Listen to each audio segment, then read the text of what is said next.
Hello everyone, and welcome to episode 71 of the Best Day Ever Crafting podcast. This is a podcast about my making journey and celebrating with you all the reasons why crafting every day makes for the best day ever. My name is Trish, and I can be found on Instagram and Ravelry as Tie-Dye Diva. You can also find show notes in the Ravelry group, and I will leave a link to that location in the description box below. You can also find me at thefibertree.com, and that is where I have my sticker and stationery shop. So if you're a paper addict like me, or you love to journal or plan, hopefully you'll get a chance to visit the shop and find something you love. Today is Saturday, April the 9th. And I'm really happy to finally be back for another episode.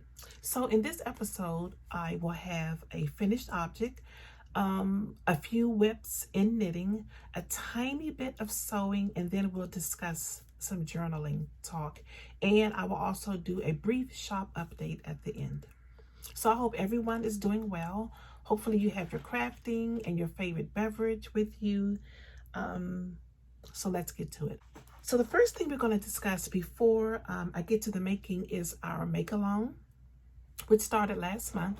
It is the vest-along, Best Day Ever vest-along. So we are making vest. It can be a sewn vest. It can be knitted, crocheted, quilted. If you can justify why it fits into the make-along, we'd be happy to accept it. There will be prizes.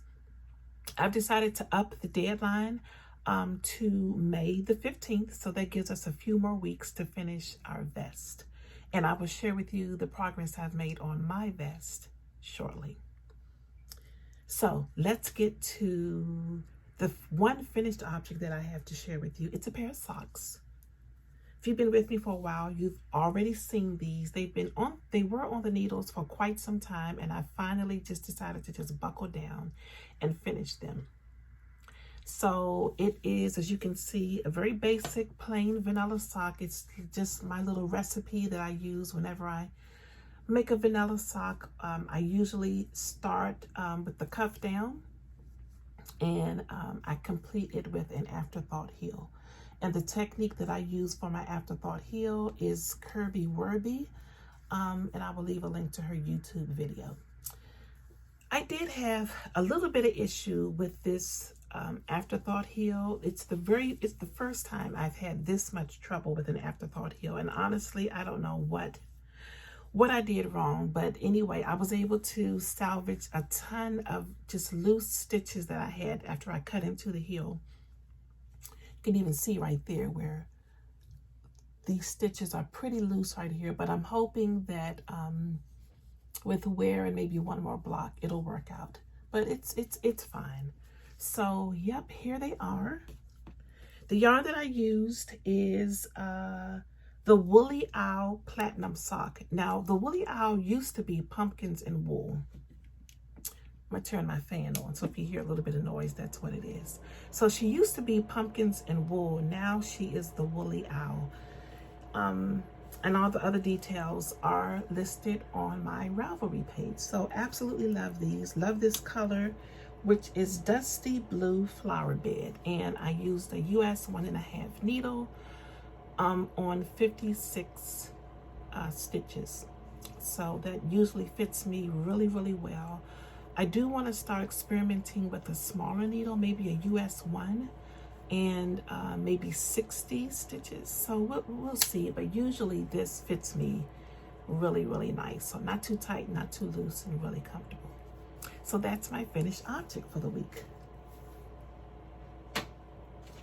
So let's get into the whips. Let's talk about the new cast on since we last chatted.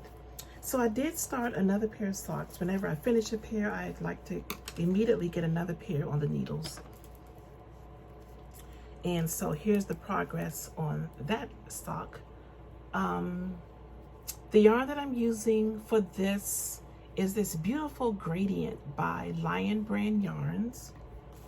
So it's the Mani Pedi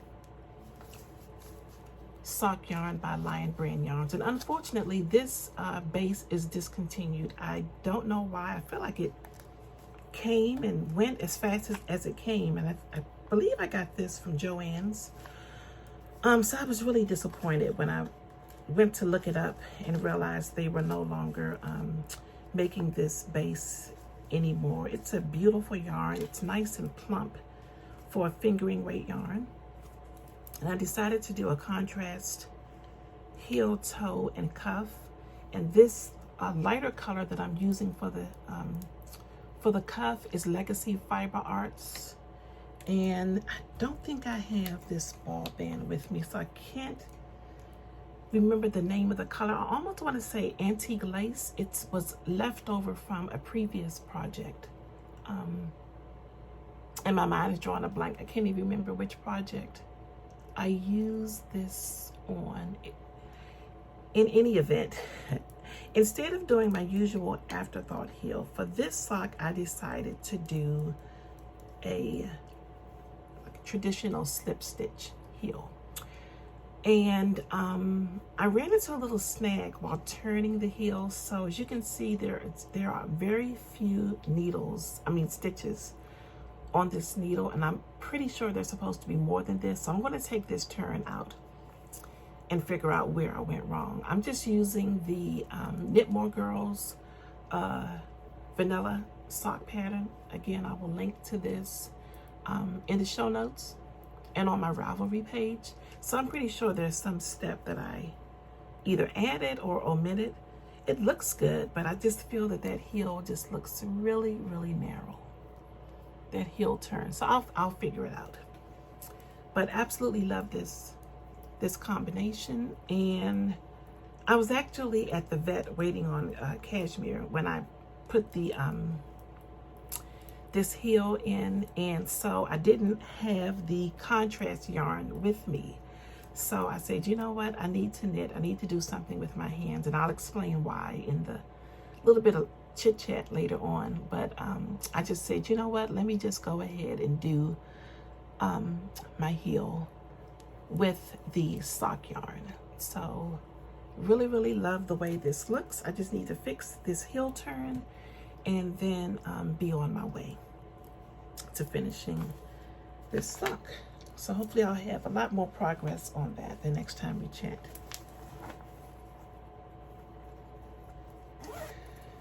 The next new whip is my vest for the vest along. So here's the progress that I've made. Not a lot of progress, but progress nonetheless.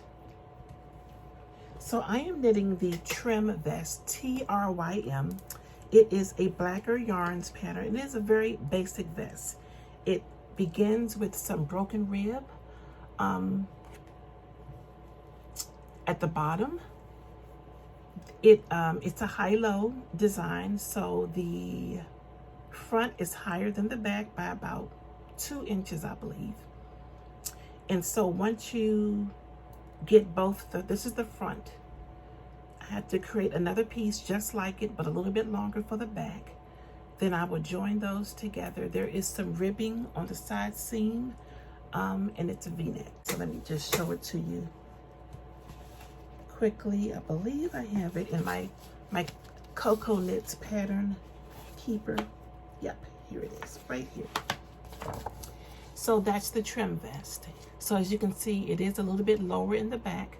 Very classic, very clean. I love this ribbing on the sides, as I mentioned, the V-neck. And I picture wearing it very similar to this, but maybe having a little bit of my blouse hanging out on the outside. So hopefully by tomorrow I can get the other, I can get the back cast on so that I can join them together and start actually making progress on the body of my vest.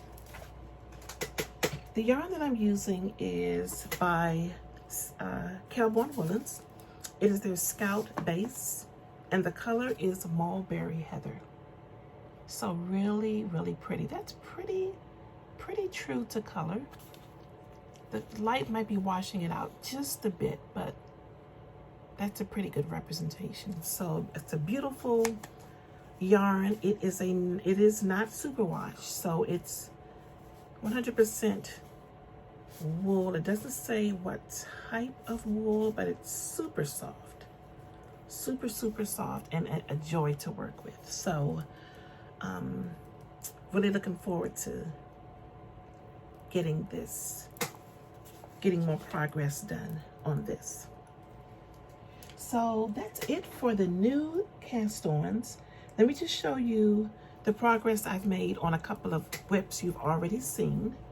So this is the Eyeball Shawl by Stephen West. And again, let me show you a picture of what that looks like, because I'm still at a stage where I can't fully open it up so you can appreciate what it's going to look like. And I don't have that pattern. Let's see, is it in my bag? So I must have that pattern in my room where I was last working on it. So I'll insert a picture of the Eyeball Shawl right here. And here is the progress I have made thus far. So the body of the shawl is pretty much complete. I've got both sides of the white of the eye done. And now it is time for me to start the brioche border. And I must admit, I am super nervous about starting my brioche border. This, I think I've talked before about my apprehension about brioche, and I know it's me. I just got to get out of my own head about my ability to do brioche, but I think it's going to work out well. There's also the option to do the border in a garter stitch stripe, but I really want to challenge myself to get this brioche border done. So I'm just going to buckle down this week and really work hard to focus and concentrate so that I can get that done, because I think that brioche is what really finishes the shawl, and I think it's to mimic eyelashes. So I think it's going to be really nice if I do that. So that is my goal. So we'll see how that goes. I'm actually knitting on it right now. This has been such an enjoyable pattern. Lots and lots of garter stitch, which I love. So wish me well on the brioche borders. The yarns: Tosh Merino Light in Found Pottery, Plucky Feet, Going Steady. I just got a new light ring and I really love the lighting that it's given me. So that is pretty true to color. And this here is the Mare by Madeline Tosh, and this is the Madeline Tosh sock base. These two colors together will be the brioche border. So pretty. So definitely looking forward with much trepidation finishing the edge of my shawl. Next up, the last whip I'm going to share with you is something you've also already seen before, and it is my Metamorphic sweater. Metamorphic is a pattern by Andrea Mowry,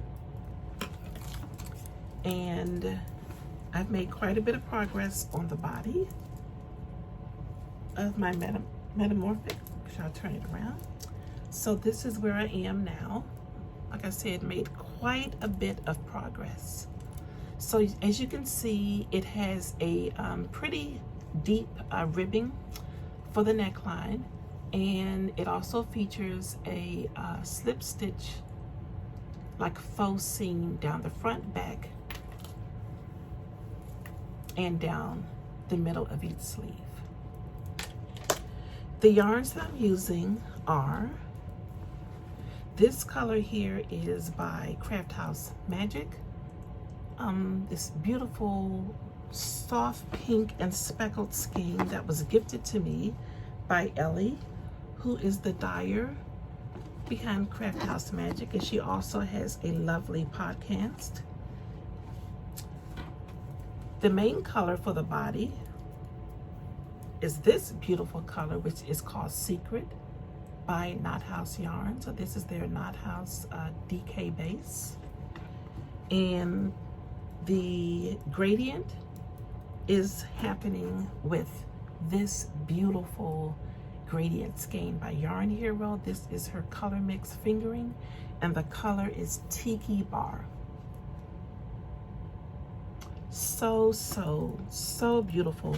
The pattern calls for spin cycle, which it's spin cycle is pricey. It's really pricey. It's a beautiful yarn, but there are so many other options for a better price point and a better yardage. So I think if I was doing like a hat, I would splurge on a spin cycle.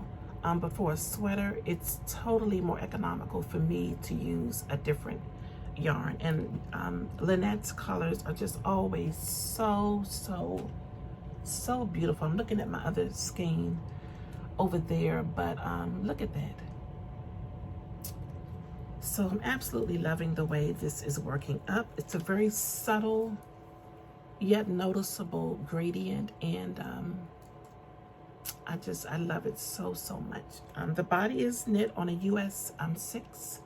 I'm using my Leica needles for the body, and it's just such an enjoyable pattern. You just need to pay attention when it is time to do that that slip stitch for the faux seam on the back and the sleeves. But other than that, it's just straight knitting, which I really enjoy. Perfect TV knitting. So yes, lots of progress on that, and I think that's it. For the whips. Of course, there are acquisitions, so let's chat about those real quick. My Farmer's Daughter Sock Squad yarn came in. Actually, 2 have come in since we last chatted, because I don't think I showed these to you. So this one is April, this is March. Nope, I don't think I showed. If I showed you March, bear with me. Here is March. So a beautiful tan leaning green with these pretty pink and orange and a couple of blue speckles in there, and the contrast heel toe and cuff, if you so desire, is black. And this is on her Highwood sock base, which is 80% merino, 20% nylon, 400 yards. This is her Pentler sock base, and this is the April Sock Squad. I really love this because this just screams spring. This might be my next sock cast on. So pretty.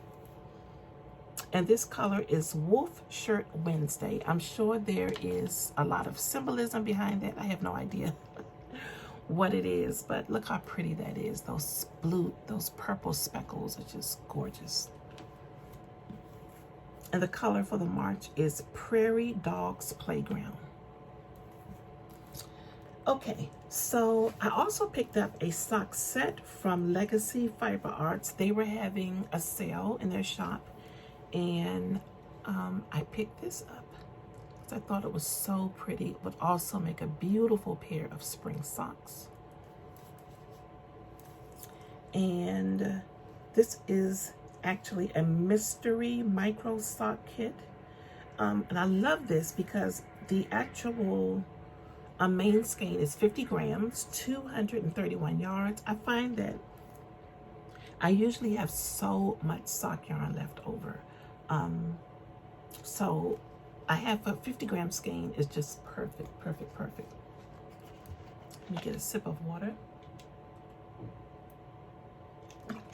Really been trying to work on my water intake, and I've been drinking a lot of this This ionized alkaline purified water. This particular one I got from Costco. And it just has a nice clean taste to it. Helps me to want to drink water. I'm not averse to water. I actually enjoy water, but this it just gives me a little extra incentive because it tastes really good. And allergies are in full effect in the Washington, D.C. area where I'm from. It's really, really bad. You can probably hear it in my voice, so I apologize for that.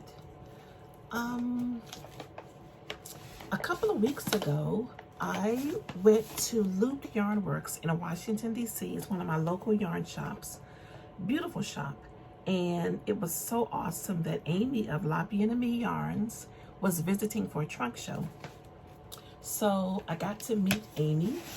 We chatted for a while. And even got to tell her about the podcast, which was really, really cool to just chat with her briefly. And I already had her worsted book. I think I shared that with you. And I was able to get her to sign. Look at that handwriting. Awesome. So, but of course I picked up some yarn too. This is one skein that I picked up. This is her Helix base, which is a lace weight yarn, and the color is her famous Yellow Brick Road. Look at that. So pretty. Absolutely love that. So I'm looking for a pattern that would work for this. It's 710 yards of Falkland and Gotland wool. So I'm thinking either a cowl that I can wrap twice or maybe a shawl. So if you have any pattern suggestions, then I would be really, really happy to hear them. Whew, I'm on a struggle bus today, guys, with this voice. So bear with me. I also picked up her new base, which is the Corey worsted in this lovely, lovely color. She had so many beautiful colors. I couldn't decide, but I decided on this because I've been really loving the blues here lately. And this color is Heglia, Hegelia.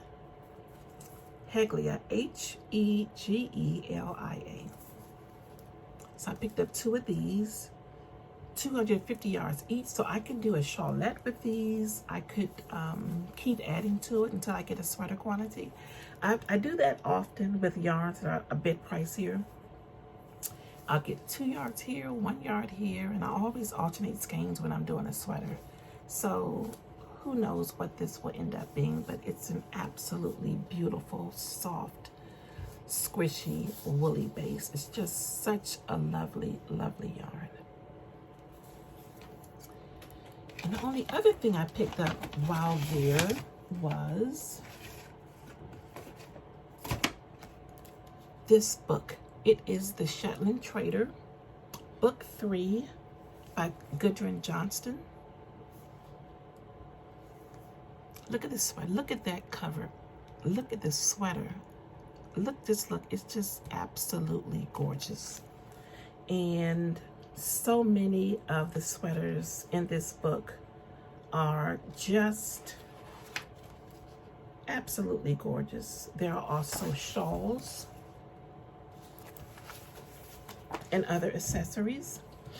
There's some special techniques in the back of the book. Look at that beautiful hat. And I'm going to show you one more, well, maybe 2 more, because this is gorgeous. Look at that. I would love to knit myself a tunic. That would just be incredible. So pretty. Let's see if there's one. I believe there was one more that really, really caught my attention. Oh, look at that vest. So pretty. You know when you pick up a knitting book and every single pattern in the book appeals to you? That's how I feel about this pattern book. it's just absolutely gorgeous. So Tasha, thank you for encouraging me to purchase this. It's an absolutely beautiful book. Absolutely, absolutely beautiful. It's got lots of art in it. I would hate to tear this out, but that sure would be beautiful in an art journal spread. So we'll see. If it's not backing up to, no, it's actually not backing up to anything. Any pattern. So hopefully those pages were actually put in there to have some use other than just making the page look pretty. And I just love this so much. It's Smithsonian-ish. So beautiful. So again, this is the Shetland Trader book. Let's talk a little bit about journaling before we close. I have still been enjoying my journaling journey so much. And I'm just going to share with you one spread. Well, I'll share with you two spreads that I did in this new journal that I picked up a couple of months ago, but I had yet to work in it. This is a Dina Wakely journal, and it's super thick, interesting pages. So some of the pages are a heavy denim. Some of them are super heavy watercolor, and others are a burlap. So basically, whatever you do on paper, you can do on all of these other surfaces. So I'm just trying to, again, get out of my head about that. This is the first spread that I was able to create, and this is on one of the burlap pages. Really love that. I've got some stamping on the background. I used some acrylic paints, some stickers with some matte gel medium to make sure they stayed down. Just some basic dots and some other, these little black and green spots are some acrylic paint. And you can also see in the background there is another stenciling, almost like a zigzag lattice type. I've got some distress ink on here, and the very background, as you can see, is a beautiful light lavender. So really had a good time putting that spread together. And I'm going to show you what little bit of sewing I did this week. In this particular spread, this is the opening page that I decided to put this on. So last time we talked, I had showed you this embroidery set that was sent to me by M Creative J. And as I was working on it, I was really enjoying it. But I was thinking, I don't think I want to put this in a hoop and hang it up. I think I want this in my journal because the words really resonated with me. You are enough. And I just said to myself, I really want to put this in my journal. So that's what I did. After putting again, some background text on the paper along with some spray colors of some, I believe it was the Tim Holtz Distress ink in blues and greens. And then some background text, as you can see here, and then some stenciling over top of that.